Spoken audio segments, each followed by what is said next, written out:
Welcome to another edition of Wealthy and Wise Wednesdays, where I share a few words of financial wisdom to help put you back in the driver's seat of your financial future. Today is Wednesday, March 10th, and thank you for joining me for today's Wealthy and Wise Wednesday podcast. Today, we're going to talk about debt. Congratulations, America. You just hit $28 trillion of debt. And with the passage of this next COVID relief bill, we're about to go over $30 trillion real soon. What is that going to mean for you? Well, I want to do a share screen and go through a few shocking numbers and what this might mean for your financial future. So we're going to do a little screen share here if we can. And so we're going to pull up a website that's called the usdebtclock.org. And if you have never seen this website, I highly recommend that you go check it out, the usdebtclock.org. And so we're going to point out a few numbers here, and then we're going to discuss the financial impact that this may have for your future. So first of all, again, what we're looking at here is the United States just hit $28 trillion. That is trillion with a T, 28 trillion in debt. That is an average of $223,893 per taxpayer. And so now the interest, just the interest on our national debt is now a top 5 budget item, nearly $400 billion per year of just interest on our federal debt. Now, the average person, they're in no better shape than the government is. Look at some of these numbers here. I mean, we're looking at the student loan debt of 1.7 trillion, 38,000 per student. We have credit card debt. I can't even count that high, $969 trillion of credit card debt per credit card holder, $6,000 per credit card holder. Total personal debt, $21 trillion. U.S. total debt, $82.6 trillion. And with an average savings per family of just $25,893. Just $25,893. Now let's talk about our total unfunded liabilities for the future, because it gets much, much worse than the numbers that I just talked about. How about our number 2 budget item, Social Security? We spend $1.1 trillion per year, but guess what? It is underfunded to the tune of $21 trillion. Underfunded to the tune of $21 trillion. And so what does that mean? Well, Social Security is projected to become insolvent by the year 2034. Medicare, our number 1 budget item, coming in at nearly $1.3 trillion per year. Well, that is underfunded to the tune of $32 trillion unfunded liabilities. And Medicare is projected to become insolvent in the year 2026. Total U.S. unfunded liabilities, nearly $160 trillion. That is a debt of $483,450 per American citizen. That is a debt of $483,450 per American citizen. So what does this all mean? Well, doesn't that mean aren't we stealing from future generations to pay for what we can't afford in the here and now? Aren't we stealing from our children's future and our grandchildren's future because of pure fiscal irresponsibility, because we can't stop spending and we can't stop wasting? What does this mean for us? Does that mean the possibility of higher taxes? You betcha. But even if they raise taxes, is that going to fix everything? Given these numbers, no. So does that also mean reduced benefits? Maybe they cut back on Medicare, on pensions, on Social Security. And even if they do that, given these numbers, is that going to fix everything? No. So then what are they going to do? Aren't they going to go out and print a whole heck of a lot more money? Yeah, that's exactly what they're going to do. Check out these alarming statistics. The US M2 money supply is currently $19.8 trillion. $19.8 trillion. And then you look at the other number that I have right there on my screen. In the year 2000, it was just $4.7 trillion. So in the last 20 years, the United States government, in cahoots with the Federal Reserve, have quintupled the money supply in circulation.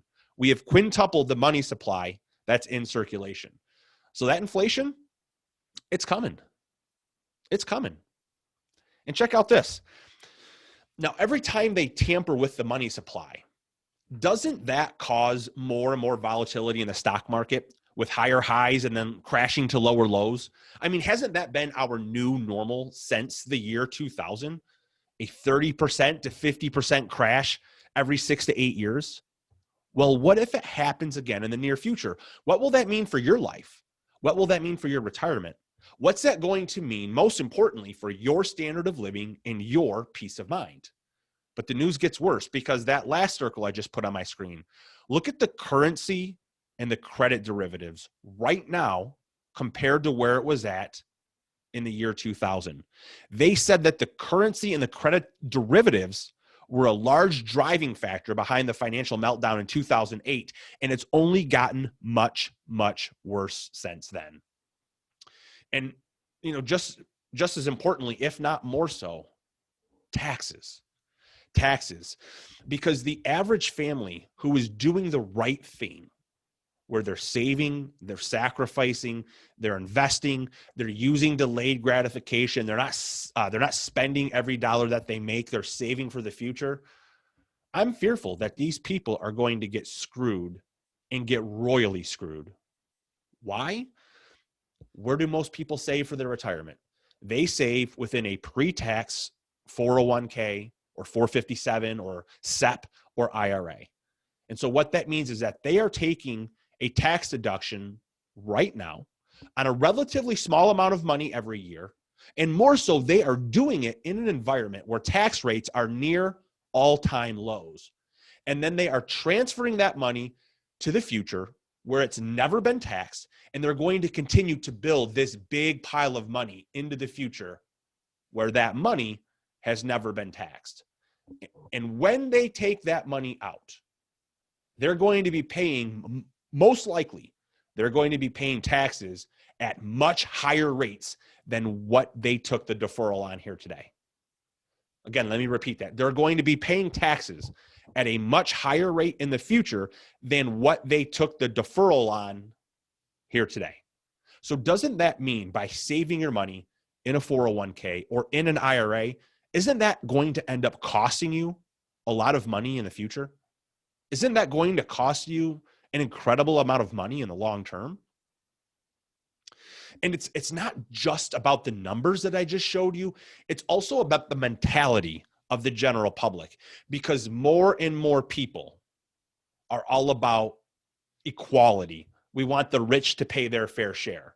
Well, you know what? If you're a 62-year-old pre-retiree and you're getting ready to retire here in the next couple of years, and maybe you've saved $500,000 in your 401k. Now, $500,000, like right now, I find that on the floor, like, woohoo, just hit the lottery, right? We're rich. We're going to celebrate. But $500,000 in a retirement account that's going to have to last a family 20, 25, or 30 years, that's not rich. That's not tax so wealthy. But guess what? To these people who are buried in student loan debt, mortgage debt, Occupy Wall Street, tax the rich, that $500,000, well, that's $499,999 more than what they have.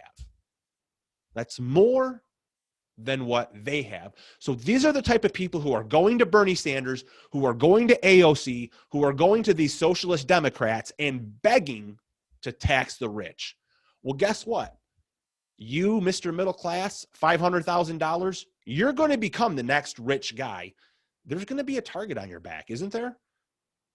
Because where are they going to get the money from to try to even out some of these programs? And isn't increased taxation, isn't that exactly it? Isn't that stealing from the person who has saved and sacrificed and delayed and giving it to people not who couldn't do it, but who wouldn't do it? They refuse to do it. And so that's my fear. My fear is that the people who are doing the right things, who are saving, they're sacrificing, they're investing for the future, they have some delayed gratification, they're trying to do the right things and be responsible. My fear is that they're going to get screwed, because what most people do not understand is that when you put money into a 401k, you are not saving on taxes. You are simply delaying taxes until later. Because when you draw out of your 401k, when you draw out of your IRA, that's classified as earned income, and it's taxed at the rates of ordinary income tax rates. And if you look at the numbers on our screen, where do you think tax rates are going from here?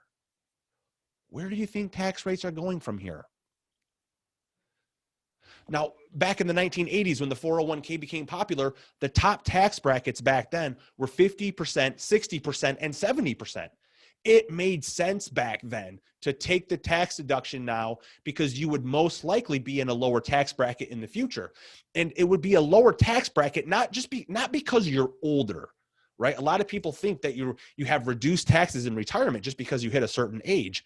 That's not true. The reason that you're in a reduced tax bracket in retirement is because you're projected to have less earned income. Projected. Now, for me as a retirement planner, I don't think that is successful planning to have somebody retire on much less than what they were struggling to get by on in the first place during their working years. But the problem is that huge pile of money, huge, I guess that's relatively speaking, whether it's 250,000, whether it's 500,000, maybe it's $1 million. That's going to be a target for these socialists in government. And again, it's not even just about the socialists in government, because neither political party is getting this right, Republican or Democrat. Neither one of them have got spending under control, but it's the socialists who want to take it to the next level. And so that is my fear, that these accounts, these pre-tax accounts, they're going to become a target. They're going to become a target. And that's my concern. Again, that the people who did the right thing are going to get screwed over. So what kind of tools or strategies are at your disposal to avoid some of these problems? Is there anything that you can do about it? Or do you just have to take your lumps and like it? Let me ask you something. What if there were ways where you could, instead of deferring taxes until later, like an IRA or like a 401k, what if you could pay the taxes on your money right now and then save and invest that money for the future? And when you took distributions from your accounts, those distributions would be income tax free. Those distributions would be income tax free. Now, if tax rates went from, maybe they're at 15 or 20% today, what if they're up at 30 or 35% 20 or 25 years from now? Think about how much peace of mind you would have if you could draw from your retirement accounts and you were in the 0% tax bracket, because you did some planning and you very intelligently paid the taxes right now, while we, number one, where we know exactly what they are, because we don't know what they're going to be in the future exactly. I would say it's a mathematical certainty that they're going to go up. But what if we could pay the taxes right now while we know exactly what they are? And number two, what's more, while they're at historic lows. Did you know that there are a couple of programs available where you can do that? So what I want to do right now, I'm going to stop sharing the usdebtclock.org. I highly recommend that you check that out on your own and really dive into some of these numbers. That's why I left it up on the screen while I've been talking, so you could check some of that stuff out. But check it out for your own. Dig into those numbers. But the next thing that I want to do is I want to show you a brief video. It's less than 3 minutes about how you can educate yourself and take positive action steps to where you can save and accumulate your retirement wealth off the radar screen of the IRS for income tax purposes. So I've got that video on my screen, and I'm going to play it right now. The money we save for retirement in a tax-deductible account like an IRA, 401k, 403b, or 457b, and the money we earn on those accounts is only tax-deferred. Every dollar we deduct now will be taxable later, and we will pay those taxes out of our monthly retirement income 10, 20, or 30 years from now, when tax rates are likely to be much higher than they are today, which means that the advantage of tax deferral is only temporary. And as our account value grows, the tax liability grows as well. So it will cost us much more the longer we defer taxes and the more our money grows. For example, if we save $500 a month in a tax-deductible account for 30 years, that's a total of $180,000 on which we don't pay tax. And if our money grows at the rate of only 5% a year, we would accumulate almost $419,000 over 30 years without any taxation. And that $419,000 would allow us to withdraw almost $26,000 a year from a combination of principal and earnings over the next 30 years. That's a total of $780,000, but all of it is taxable. So we get a tax deduction on $180,000 over the first 30 years, but we pay taxes on $780,000 over the next 30 years. Doesn't make a lot of sense, does it? We're simply trading a small tax deduction while we're working for a much larger tax liability when we're retired. Wouldn't it make more sense to pay the tax on the $180,000 and take out the $780,000 tax-free? Of course it does. And you can, with a little-known alternative to conventional retirement savings accounts provided by Internal Revenue Code sections 101, 72, and 7702, known as a retirement insurance contract.